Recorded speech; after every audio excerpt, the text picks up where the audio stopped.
যার বউ আছে তার যদি দুটো থাকতে পারে, আমার বউ নিয়ে আমার একটা বান্ধবী থাকতে পারবে না? কি চাইছি? শিক্ষাটা যাতে আমার নাগালের মধ্যে থাকে। क्यों? हर कोई पढ़कर बैरिस्टर होना चाहते हैं? नहीं।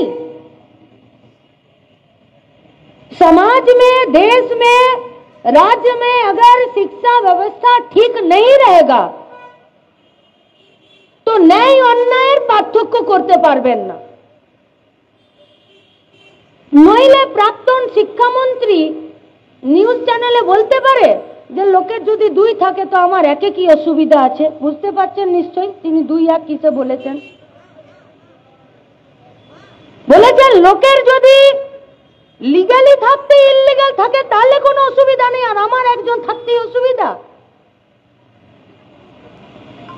খিল্লি করার জন্য, মজা পাবার জন্য বলছি না।